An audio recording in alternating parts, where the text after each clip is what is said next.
తాకట్టులో ఉన్న బంగారాన్ని విడిపించి ఆ రోజున్న మార్కెట్ ధర కట్టి మిగిలిన డబ్బును మీకు అందిస్తుంది కొమ్మూరి గోల్డ్.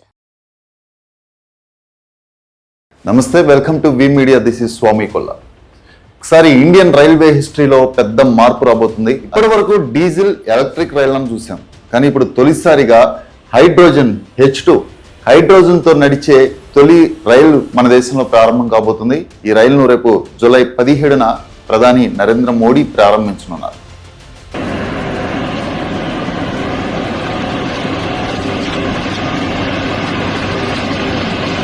ఈ హైడ్రోజన్ రైల్ హర్యానాలోని జింద్ నుంచి సోనిపట్ వరకు సుమారు 90 కిలోమీటర్ల దూరంలో నడవనుంది. ప్రస్తుతం ఈ రూట్లో డీజిల్ రైల్ వెళ్ళటానికి దాదాపు 2 గంటలు పడుతుంది. ఇది 90 కిలోమీటర్ల దూరం వెళ్ళటానికి డీజిల్ రైలుకి అయితే 2 అవర్స్ పడుతుంది. కానీ ఇప్పుడు కొత్తగా వచ్చే ఈ హైడ్రోజన్ రైలు మాత్రం అదే దూరాన్ని, ఆ 90 కిలోమీటర్ల దూరాన్ని కేవలం 1 గంటలోనే పూర్తి చేస్తుందని ఈ రైల్వే అధికారులు చెప్తున్నారు. అసలు ఈ హైడ్రోజన్ రైలు ప్రత్యేకత ఏముంటుంది ఏంటో చూద్దాం. ఇది డీజిల్ని అసలు ఉపయోగించదు. సో టోటల్గా హైడ్రోజన్, ఆక్సిజన్ కలిసే ప్రక్రియలో విద్యుత్ ఉత్పత్తి అవుతుంది. అదే విద్యుత్తో రైలు నడుస్తుంది.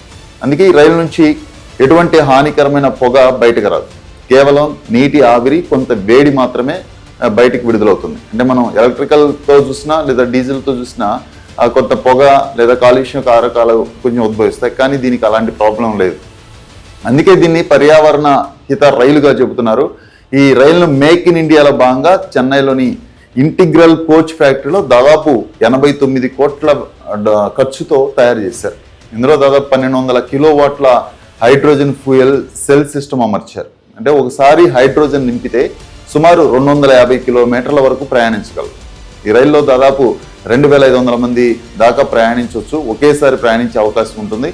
అలాగే ఇందులో ఇంకో స్పెషల్ ఇంట్రెస్ట్ టాపిక్ విషయం ఏంటంటే, ఇక్కడ టికెట్ ధరలు కూడా చాలా రీజనబుల్గా ఉంటాయి. అంటే అందరికీ, సామాన్యులకు కూడా అందుబాటులో ఉండేలాగా కేవలం 5 రూపాయల నుంచి 25 రూపాయల మధ్య ఉంచాలని రైల్వే శాఖ నిర్ణయించింది.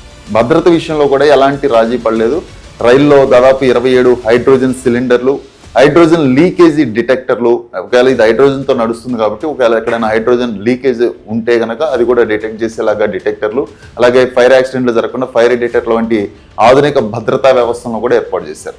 వీటన్నిటిని RDSO పర్యవేక్షణలో సిద్ధం చేశారు. ప్రస్తుతం ఇది ఒక పైలట్ ప్రాజెక్ట్ మాత్రమే. ఒకవేళ ఈ ప్రయోగం కనుక సక్సెస్ అయితే భవిష్యత్తులో దేశంలోని మరిన్ని రూట్లలో కూడా హైడ్రోజన్ రైళ్లు నడిచే అవకాశం ఉంది. మొత్తానికి వేగవంతమైన ప్రయాణం, తక్కువ కాలుష్యం, ఆధునిక టెక్నాలజీ, అలాగే తక్కువ రేట్లు, టికెట్ రేట్స్ కూడా తక్కువ ఉన్నాయి. ఈ అంశాలతో భారతీయ రైల్వే మరో కొత్త యుగంలోకి అడుగు పెట్టబోతుందని చెప్పొచ్చు. మరి ఈ తొలి హైడ్రోజన్ రైలు ఎంతవరకు సక్సెస్ అవుతుందో కూడా మనం చూడాలి. ఎందుకంటే గతంలో స్పీడ్ కోసం వందే భారత్ రైల్ని ఇంట్రడ్యూస్ చేశారు రైల్వే శాఖ. ఇప్పుడు కొత్తగా ఇంకో వర్షన్ వందే భారత్ స్పీడ్కి ఎంత ప్రాచుర్యమైందో తెలిసింది. అది అంటే గరిష్ట వేగంతో వందే భారత్ వెళ్తూ ఉంటుంది స్పీడ్లో.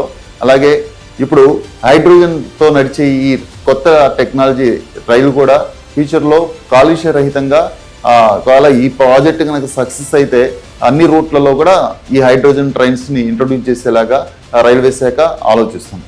సో ఒకవేళ ఇది కనుక సక్సెస్ అయితే నిజంగానే పర్యావరణానికి ఎటువంటి ఇబ్బంది లేకుండా కొత్త టెక్నాలజీతో ట్రైన్ అంటే రూపురేఖలు కూడా మారిపోతున్నాయి. అంత మనం ఇదివరకు చూసిన రైళ్ళకి, వందే భారత్కి ఎంత లగ్జరియస్గా ఉందో ఇప్పుడు వచ్చే హైడ్రోజన్ రైల్లో కూడా అలాంటి టెక్నాలజీసే వాడుతున్నారు. ఇందులో సేఫ్టీ మెజర్మెంట్స్ కూడా చాలా వరకు బాగా, అంటే ఎక్కువగా శ్రద్ధ తీసుకొని రూపొందించిన ఈ హైడ్రోజన్ రైలు నిజంగానే రేపు మోడీ జూలై 17న ప్రారంభిస్తారు. ఒకవేళ ప్రారంభించి ఇది కనుక సక్సెస్ అయితే జస్ట్ ఇది ఒక పైలట్ ప్రాజెక్టుగా కేవలం ఆ రూట్లో మాత్రమే, ఒక 90 కిలోమీటర్ల రూట్లోనే దీన్ని నడుపుతున్నారు. ఒకవేళ ఇది కనుక సక్సెస్ అయితే దేశంలో మరిన్ని రూట్స్లో కూడా ఈ కొత్త హైడ్రోజన్ ట్రైన్స్ని ఇంట్రడ్యూస్ చేసేలాగా నడిపే దిశగా రైల్వే శాఖ ఆలోచిస్తుంది. చూద్దాం ఈ కొత్త రైలు ఎటువంటి మార్పులు తీసుకురాబోతుంది. ఒకవేళ కనుక ఇదే సక్సెస్ అయితే మనం భవిష్యత్తులో మన రూట్లలో కూడా హైడ్రోజన్ ట్రైన్స్ని చూడవచ్చు. ఇది ఇవాళ వీడియో. నెక్స్ట్ వీడియోలో మళ్ళీ కలుద్దాం. ఒకవేళ మా వీడియో కనుక నచ్చితే మా ఛానల్ని సబ్స్క్రైబ్ చేయండి, అలాగే లైక్ చేసి షేర్ చేయండి.